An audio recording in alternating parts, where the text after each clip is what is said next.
All right, hey everybody, we're back for another class video for ISBoxer hotkeys. And we're going to change things up a little bit today. We're going to take a look at a magician. And if you watch any of my other videos, you know that I prefer melee classes, and that tends to be what I am boxing. But I've got on, I think, three. Did I open a fourth? No, I think I got three accounts where I do have some magicians on them. They were just like heroic characters that I created just to have call the hero bots, basically. But when Lorien Song came out, I actually leveled one up for Heroes Are Forged that I basically just relegated just to doing that when I want to do the achievement for the eggs. But with the new expansion, Rangers kind of got a little bit backseated.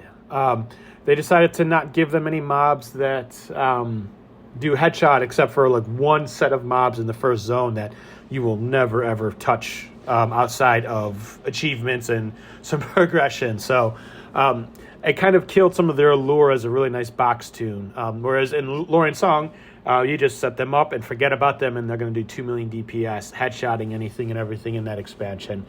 So this expansion, we lose out on that. So I kind of figured, all right, I'll level up Magician on that account and get him, geared up and moderned out, and see how that goes. So maybe in a couple of months I'll report back to see if it works well or not. Magicians are pretty solid. You'll see a lot of people will roll with like a group of just a tank, a healer, and then 4 magicians, because they do really, really good DPS, especially when you have multiple magicians in the same group. Probably some of the best non-raid gear DPS I've seen. And one of the things that we'll cover here a little bit is they take a little bit of time to kind of rev up, because you need to summon swarm pets, that have like a bit of a recast delay. So you got to kind of wait till you get a couple of them up. But once they get going, like this character here, which is just Lorien Song group geared, I think just about like full on, like Tower Anniversary stuff here, and then the Reverie group player made stuff here. Easily maintains about like 1.1 to 1.5 million DPS.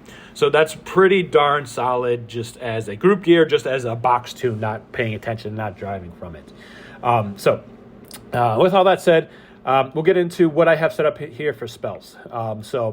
They feel like the 125 guides out there for just regular everyday magician playing translates pretty well 1-to-1, which is a couple of things with some summoning things that need a little bit more micromanagement we'll go over. But they feel like you could probably get about 80 to 90% of their DPS as a box toon. So pretty darn solid, probably like along the lines of like a Beast Lord. Like you could get to be pretty darn effective. Not as good as like melees like Zerkers and Rogues, but pretty darn good. I think it should work out pretty well, considering a lot of people love to roll with full magician groups. So with all that talking, we got actually into the spells here. So first one up here, if you're familiar with magician, you know exactly what and why. That's the servant line. So this is the one that will summon a minion. I think it's on a cast one here. I think it's like 11-second recast, 12 seconds, something like that, 10 seconds. So this is the main one that you always want going off first, because you want to summon as many of these and get as many of these up as possible. So they last for 20 seconds here. I think you can get up to about 4 of them up and running, as long as you've got... it's the Hasten Raging Servant, which increases how often you can cast them. So with those up, we get into our second spell that it's going to cast, and you'll see why. The Raging Servant one is so important. The many line of spells. So this one's with the Fusillade, or whatever the heck that is, of many. So this is a big DD that does more damage based on the number of pets around you. And this also works with other toons pets. So this is why magicians love when you're summoning swarm pets and things like that, and why they can get to some pretty beefy numbers on raids when there's always a bunch of pets up. So it does have a bit of a limit, but when there is 7 or more pets, this DD on a real fast cast, real fast recast, does 87,000 direct damage with all those swarm pets up. So this is kind of like the main bread and butter of sorts of magician's direct damage, and why this is the first one you always want going off. Next spell there is the chaotic one. This one has a couple of really nice bonus effects here, which I think is triggered off of the focus, their synergy, I should say. No, it's the Flames of Power, AA here. So definitely make sure you aim for that one. But what this one is going to do is real big direct damage here, about 70,000 there. But with every single cast, you have a chance of getting like a whole bunch of different little short-term buffs, stuff that can increase twin cast, stuff that will add like a debuff onto the mob that makes other fire spells do more, just adds extra proc. So it's just really, really good. And like, as long as you got it max, like every single time you cast it, like there's a pretty good chance of getting something there. So really nice one there to keep in. Last and final one is just straight up direct damage there. Just a bit of longer cast and recast on it, but 93,000 damage, base damage off of one hit there. So these three spells here are universal 100% in every single guy that I've seen. And from playing it, seems to definitely match up. This is what you want in there. Those three spells in that order is what gets the Magician to do their best. So they've got a lot of other lines of spells. There's like another 6 direct damage spells, but these ones here are what you want and what you want to rotate through until we hear otherwise. And definitely if anyone's got any other ideas out there, any good advice, definitely pop in, drop in the comments so we could read it. This is a class that, I'm not terribly, 100% familiar with, so I'm sure there's definitely room for improvement here. So next ability there, the Bane, self-explanatory with the new expansion. And then we'll get into some of these other clicks here, these AA abilities. So the Force of Elements here, if you play Wizard or Druid, you're probably familiar with this line. They've got a couple of them. Magicians have just the one, but it's just an AA and a fast recast that does a decent base 49,000 in damage for a little bit of mana. So almost instant casting just about, so always good to keep in there, so it just constantly refreshes. The Host of Elements and the Servant of Ro just summon additional Swarm Pets. A little bit of a longer cast time, but just having it so that as soon as they refresh, they pop off. The Spire of Elements, which is just like all other spires, that every single class has one. It just gives like a general overall like buff to just about everything. A little bit of a help to some burn type stuff. Just helps a little bit of everything. The Element of Convergence. This is one you could... if you were like maining and driving from a Magician, you definitely probably wouldn't have this in your spam bar. This is one on a 15-minute recast. It eats some health from your pet and gives it to you as mana. So it just keeps your mana up here. So like if I'm just starting a round of fighting, just getting to a camp, having in that spam there is kind of useless. It's going to pop it off when I don't need it. But about 15 minutes later is when the Magician is going to start needing some mana. So it's just something that I'd like to keep in there because it just pops it off constantly and just helps with just some overall mana regain. So next thing here, we'll start getting into some of the summon items. So it is the Molten Daysite Orb or whatever it is. So we just got an upgrade to that with the latest TOB expansion. And so what this is an item that the Magician summon that can cast a direct damage. So let me get that up here. I'll summon it.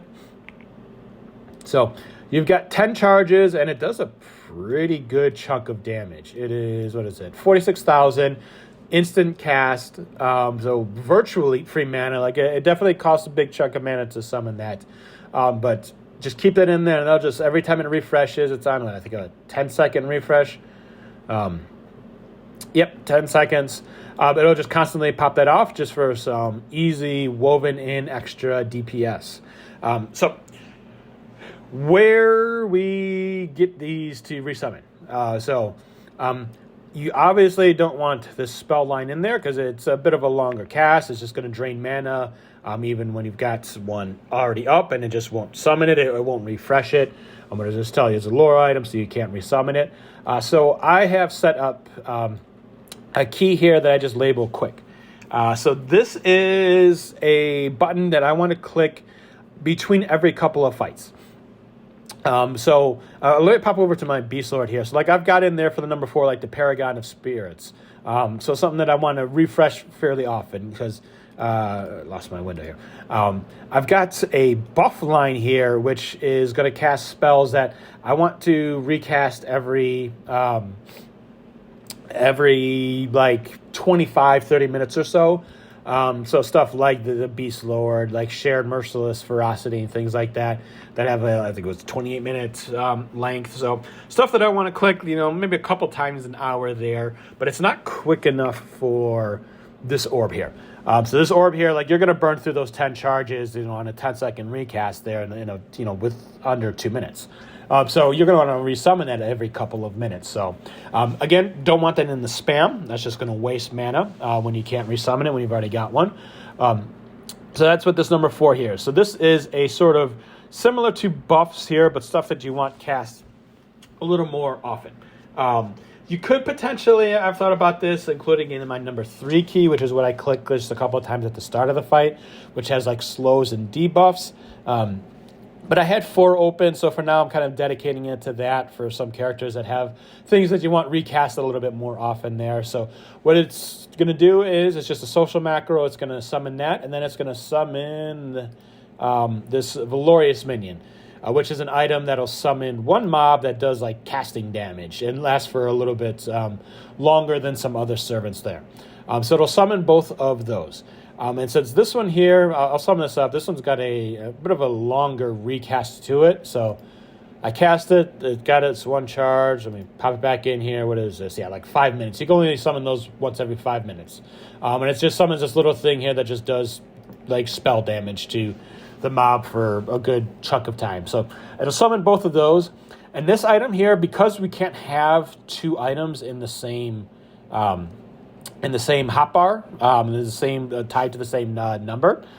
This I've got tied to the number 3. So again, that's my stuff that I click just once at the start of the fight. I just tap it a couple times at the start of the fight. So with a magician, it's going to cast the malaise. So we get a little bit of a out of my pet, that guy there.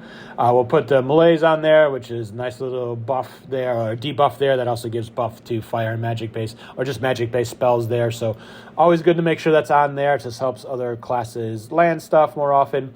And it'll also summon this as long as it is up. So that's how I ensure that I get that going as often as possible.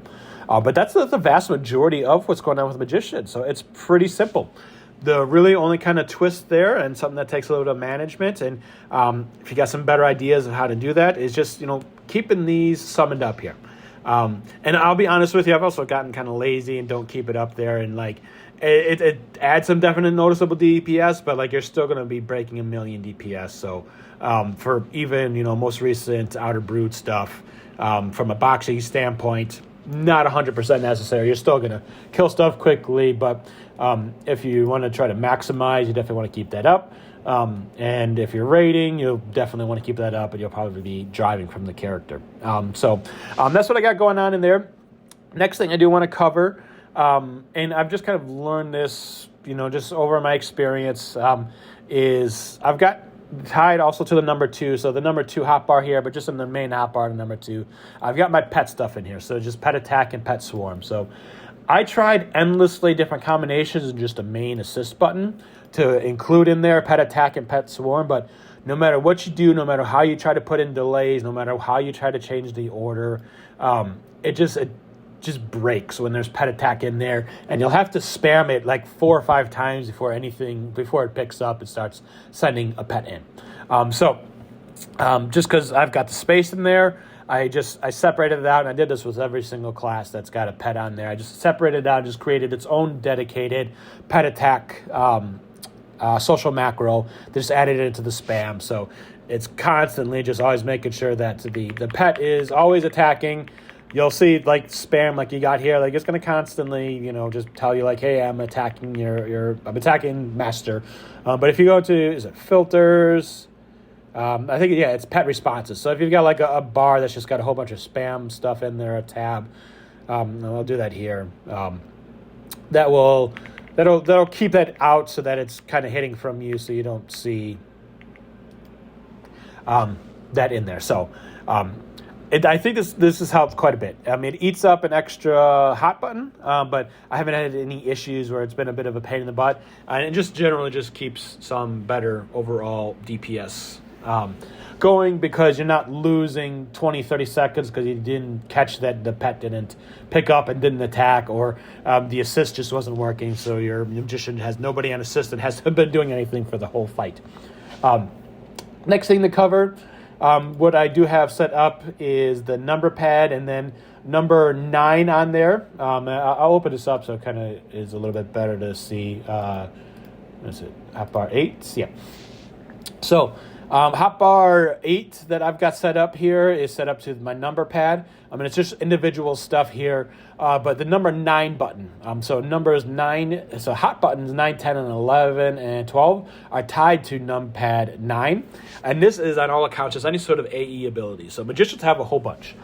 So I've just got 2 in there right now. What is it? The beam and a couple of beams in there. But this gives me ability to, like, if I want to be a little bit more dedicated to AE damage, I could swap out a couple of other spells there, and then just drag the gems over to here and take them in and out based on, you know, what you're trying to do here. So that just gives me the ability that, cool, time to do some AE damage. I'm tapping, going from my spam 2 and then hitting number pad 9 a couple of times, and triggers AE spells or like Zerkers and melee classes like Rampage kinds of things. So, yeah, that's how I am playing Magician. If you got some ideas, some support, definitely drop in. Always looking to continue the conversation and helping everybody get better. All right, we will see you next time.